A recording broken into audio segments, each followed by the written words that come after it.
Hello friend, welcome to our channel. आप देख रहे हैं यूपी टीजीटी के अंतर्गत हिस्ट्री, और हिस्ट्री में हम देखेंगे मौर्य साम्राज्य। इससे पहले हम लोगों ने धार्मिक आंदोलन के अंतर्गत बौद्ध धर्म, जैन धर्म का अध्ययन कर लिया है, भागवत धर्म और शैव धर्म का हम लोगों ने अध्ययन कर लिया है। अब आते हैं मौर्य साम्राज्य। तो मौर्य साम्राज्य के अंतर्गत हम देखेंगे चंद्रगुप्त मौर्य और उनके वंशज के बारे में। मौर्य साम्राज्य की स्थापना किसने की थी? तो चंद्रगुप्त मौर्य ने की थी, जैसा कि आपको पता है। लेकिन चंद्रगुप्त मौर्य ने मौर्य साम्राज्य की स्थापना किसके सहायता से की, क्यों की, कब की, क्या कारण था, तो सारा हम डिटेल जानकारी लेंगे इस वीडियो में। तो let start our video. Maurya साम्राज्य। तो स्टूडेंट देखते हैं मौर्य साम्राज्य। तो मौर्य साम्राज्य जो था कितने समय तक था? तो मौर्य साम्राज्य जो था वो 323 से लेकर 184 ईस्वी पूर्व तक मौर्य साम्राज्य था हमारे इतिहास में। तो आइए हम देखते हैं, जानकारी प्राप्त करते हैं मौर्य साम्राज्य के कुछ इतिहास के बारे में।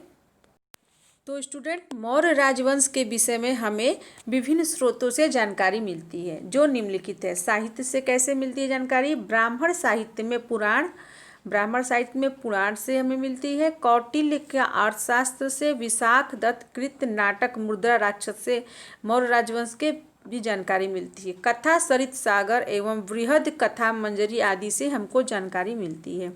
बौद्ध ग्रंथों में दीपवंश, महावंश टीका, महाबोधिवंश, दिव्यावदान आदि महत्वपूर्ण ग्रंथ हैं जो मौर्य साम्राज्य के विषय में महत्वपूर्ण जानकारी देते हैं। दीपवंश और महावंश में श्रीलंका में बौद्ध धर्म के प्रचार एवं अशोक की भूमिका पर प्रकाश पड़ता है। दीपवंश की रचना वासिष्ठ ने की है। 10वीं शताब्दी में महावंश पर वसंत पक्षिन नामक टीका लिखी गई जो मौर्य इतिहास पर प्रकाश डालता है। जैन ग्रंथों में भद्रबाहु के कल्पसूत्र एवं हेमचंद के परिशिष्ट पर्वन से चंद्रगुप्त मौर्य के जीवन की कुछ घटनाओं का उल्लेख मिलता है। किन जैन ग्रंथों में? तो भद्रबाहु ने जो ग्रंथ लिखा था कल्पसूत्र, और हेमचंद्र के परिशिष्ट पर्वन से चंद्रगुप्त मौर्य के जीवन की कुछ घटनाओं का उल्लेख मिलता है। विशाख दत्त कृत मुद्रा राक्षस में चाणक्य के षड्यंत्र पर प्रकाश पड़ता है। ढूंढीराज ने इस पर 9वीं शताब्दी में एक टीका लिखी थी। सोमदेव ने कथा सरित सागर और क्षेमेंद्र ने बृहद कथा मंजरी से भी मौर्य के इतिहास पर प्रकाश पड़ता है। इसके आगे देखिए, तमिल साहित्य जो है कौन? मामूलनार एवं पुरनसूर की रचनाओं से भी मौर्य साम्राज्य के इतिहास पर प्रकाश पड़ता है। धर्मनिरपेक्ष साहित्य में कौटिल्य का अर्थशास्त्र प्रमुख है, जिसमें मौर्य साम्राज्य के इतिहास पर प्रकाश डाला गया। इसके अतिरिक्त अर्थशास्त्र में मौर्य काल में स्थानों के साथ वहाँ उचित वस्तुओं का भी वर्णन है, जैसे कलिंग और अंग। क्या क्या वर्णन है? जैसे कलिंग और अंग जनपद हाथी के लिए प्रसिद्ध थे। काशी जो था वो सूती वस्त्र के लिए प्रसिद्ध था। नेपाल कंबल के लिए, कंबोज घोड़े के लिए, मगध बांट बनाने वाले पत्थरों के लिए प्रसिद्ध था। अर्थशास्त्र जो है राजनीति शास्त्र पर आधारित ग्रंथ है। अब देखिए विदेशी विवरण कहाँ, जो मौर्य साम्राज्य का विदेशी विवरण कहाँ से मिलता है? तो Strabo, Curtius, Diodorus, Plutarch, Justin एवं आरिस्टोबुलस आदि के विवरणों से चंद्रगुप्त के विषय की जानकारी मिलती है। स्ट्रैबो तथा जस्टिन ने चंद्रगुप्त मौर्य को सेंड्रोकोट्स एरियन तथा प्लूटार्क ने एंड्रोकोटस एवं फिलाक्स ने सेंड्रोडोप्स कहा है। सर्वप्रथम विलियम जोन्स ने ही सेंड्रोकोट्स की पहचान चंद्रगुप्त मौर्य के रूप में की। तो यहाँ से ये भी क्वेश्चन बन सकता है कि सेंड्रोकोटस की पहचान चंद्रगुप्त मौर्य के रूप में किसने की? तो सर्वप्रथम विलियम जोन्स ने की। स्ट्रैबो के अनुसार चंद्रगुप्त ने पॉलीब्रोथस यानी कि पाटलिपुत्रक उपनाम धारण किया था। कुछ राजदूत भी भारत आए और उन्होंने मौर्य साम्राज्य के संदर्भ में लिखा है, जैसे मिस्र के शासक टालमी फिलाडेल्फस ने डायोनिसियस को भेजा, जिसने तत्कालीन भारत पर प्रकाश डाला। सीरिया के शासक जो थे एंटियालकीडस ने डायमेकस को राजदूत बनाकर भेजा। उसने बिंदुसार के शासन के संबंध में लिखा था। चीनी यात्रियों जैसे फायान, हेनसांग तथा इसिंग की यात्रा के विवरण से भी मौर्य साम्राज्य या मौर्य सभ्यता संस्कृति की जानकारी एवं चंद्रगुप्त के विषय में जानकारी मिलती है। अब यहाँ देखते हैं कुछ पुरातत्व की। किसके पुरातत्व की जानकारी हमको कैसे मिलती है मौर्य साम्राज्य की, कि इस काल के पुरातात्विक साक्ष्यों में क्या अशोक के लेख अत्यधिक महत्वपूर्ण हैं। जो पुरातत्व जो साक्ष्य मिलते हैं उसमें सबसे महत्वपूर्ण क्या है, अशोक के क्या है, लेख हैं। अशोक के अभिलेख राज्यादेश के रूप में जारी किए गए। राज्य के आदेश के रूप में अशोक के अभिलेख जारी किए गए। वह पहला ऐसे शासक थे जिसने अभिलेखों के माध्यम से जनता को संबोधित किया। यानी कि वो पहले ऐसे शासक थे अशोक जो अपने अभिलेखों के माध्यम से जनता को संबोधित करते थे। अशोक के जो अभिलेख हैं वो 45 स्थानों पर पाए गए हैं। अशोक के अभिलेखों की भाषा जो थी प्रकृति, अशोक की भाषा जो थी प्राकृत भाषा थी, और लिपि कौन सी थी, ब्राह्मी। लिपि कौन सी थी, ब्राह्मी, और भाषा कौन थी, प्राकृत। भाषा कौन थी, वो प्राकृत भाषा थी, प्रकृति नहीं, वो भाषा थी प्राकृत। आइए देखते हैं। लेकिन उत्तर पश्चिम के अभिलेखों में खरोष्टी एवं आरमाइक लिपि का भी प्रयोग हुआ है। खरोष्टी किस किस लिपि का, उत्तर पश्चिम के अभिलेखों में खरोष्टी एवं आरमाइक लिपि का भी प्रयोग हुआ है, तथा अफगानिस्तान में इसकी भाषा आरामाइक एवं यूनानी है। इन अभिलेखों से अशोक के शासनकाल की समस्त जानकारी मिलती है। अशोक के अतिरिक्त शक, महाक्षत्रप, रुद्रदामन के जूनागढ़ लेख से भी हमें मौर्यकालीन इतिहास की जानकारी मिलती है। पुरातात्विक उत्खननों में पटना के निकट कुम्भरहार तथा बुलंदी बाग से चंद्रगुप्त मौर्य के भव्य राज प्रसाद के अवशेष मिले हैं। और इसके अतिरिक्त कौशाम्बी, राजगृह, पाटलिपुत्र, हस्तिनापुर, तक्षशिला आदि स्थानों से समकालीन इतिहास के साक्ष्य मिले हैं। उत्खननों द्वारा प्राप्त उत्तरी चमत्कार काले मृदभांड का प्रयोग संपूर्ण मौर्य साम्राज्य में किया जाता था। आइए अब देखते हैं मौर्य साम्राज्य की स्थापना। मौर्य साम्राज्य की स्थापना किसने की थी, तो चंद्रगुप्त मौर्य ने की थी, जिसका शासनकाल था 323 ईस्वी से 398 ईस्वी पूर्व। चंद्रगुप्त मौर्य ने क्या किया था, अपने गुरु विष्णुगुप्त, अपने गुरु किसको, विष्णुगुप्त अथवा चाणक्य की सहायता से नंद वंश के अंतिम शासक घनानंद को हराकर मौर्य साम्राज्य की स्थापना की थी। तो चंद्रगुप्त मौर्य ने किसकी सहायता से, तो अपने गुरु की सहायता से। गुरु का क्या नाम था, विष्णुगुप्त और चाणक्य। इसकी सहायता से नंद वंश के, किस वंश के, नंद वंश के अंतिम शासक जो थे धनानंद या कहीं कहीं घनानंद भी दिया रहता है, को हराकर मौर्य साम्राज्य की स्थापना की थी। आगे देखिए, चंद्रगुप्त मौर्य की जाति के विषय में विद्वान का एक मत नहीं है।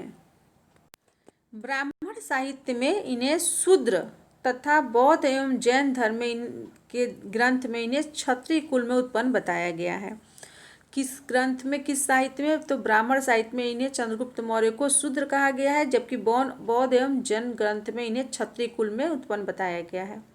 विशाख दत्त कृत मुद्रा राक्षस में इनके लिए वृषल शब्द का प्रयोग किया गया है। वृषल शब्द का आशय निम्न कुल से है। रोमिला थापर ने चंद्रगुप्त मौर्य को वैश्य जाति का माना है। यूनानी स्रोत के अनुसार वह साधारण कुल में पैदा हुए थे। स्पूनर महोदय मौर्यों को पारसिक मानते हैं। कर्टियस, डियोडोरस, प्लूटार्क, जस्टिन भी मौर्य को निम्न जाति का मानते हैं। चंद्रगुप्त मौर्य की चंद्रगुप्त संज्ञा का प्राचीनतम अभिलेख साक्ष्य जो है रुद्रदामन के जूनागढ़ अभिलेख से मिलता है। तो चंद्रगुप्त संज्ञा का प्राचीनतम अभिलेख कहाँ से मिलता है, तो रुद्रदामन के जूनागढ़ अभिलेख से मिलता है।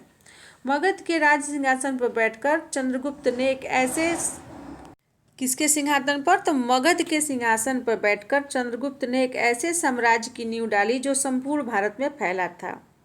चंद्रगुप्त विषय में जस्टिन का कथन है कि चंद्रगुप्त मौर्य ने 6 लाख की सेना लेकर संपूर्ण भारत को लौट डाला और उस पर अपना अधिकार कर लिया। चंद्रगुप्त मौर्य ने उत्तरी पश्चिमी भारत को सिकंदर के उत्तराधिकारियों से मुक्त कर, नंदों का उन्मूलन कर, सेल्यूकस को पराजित कर, संधि के लिए विवश कर जिस साम्राज्य की स्थापना की उसकी सीमाएं उत्तर पश्चिम में ईरान की सीमा से लेकर दक्षिण में वर्तमान उत्तरी कर्नाटक एवं पूर्व में मगध से लेकर पश्चिम में सोपारा तथा सौराष्ट्र तक फैली हुई थी।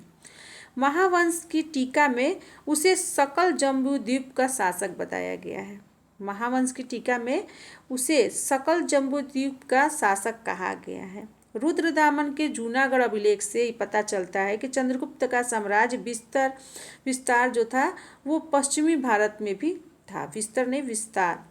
इसी में चंद्रगुप्त के गवर्नर पुष्यगुप्त का वर्णन है जिसने सुदर्शन झील का निर्माण कराया था। चंद्रगुप्त गवर्नर जो थे पुष्यगुप्त, उन्होंने क्या किया था, सुदर्शन झील का निर्माण कराया था। महाराष्ट्र के थाने जिले में सोपारा में स्थित अशोक के शिलालेख से यह पता चलता है कि चंद्रगुप्त ने सौराष्ट्र की सीमाओं से परे पश्चिमी भारत की अपनी विजय को कोकण तक विस्तार दिया था। पश्चिमी भारत में विजय को कहाँ तक, कोकण तक विस्तार किया था। 305 ईस्वी पूर्व में यूनानी शासक सेल्यूकस एवं चंद्रगुप्त के मध्य युद्ध हुआ। तो युद्ध के परिणाम स्वरूप क्या हुआ, इसमें संभवतः सेल्यूकस पराजित हुआ। दोनों के मध्य संपन्न हुई संधि की शर्तें इस प्रकार थी।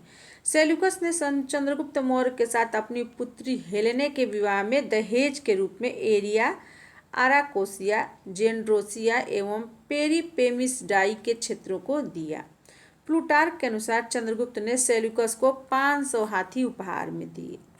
सेल्यूकस ने अपने एक राजदूत मेगास्थनीज को चंद्रगुप्त मौर्य के दरबार में भेजा। तो मेगास्थनीज को किसने भेजा था, तो सेल्यूकस ने भेजा था। किसके दरबार में, चंद्रगुप्त मौर्य के दरबार में। चंद्रगुप्त मौर्य के दरबार में सेल्यूकस ने अपने किस राजदूत को भेजा था, तो वो राजदूत थे मेगास्थनीज। संभवतः इस संधि के परिणाम स्वरूप ही हिंदू कुश मौर्य साम्राज्य और सेल्यूकस के राज्य के बीच क्या हुआ था, सीमा बन गया था। चंद्रगुप्त मौर्य की दक्षिण भारत की विजय के विषय में जानकारी तमिल ग्रंथ अहनानूर एवं मुरनानूर तथा अशोक के अभिलेखों से मिलती है।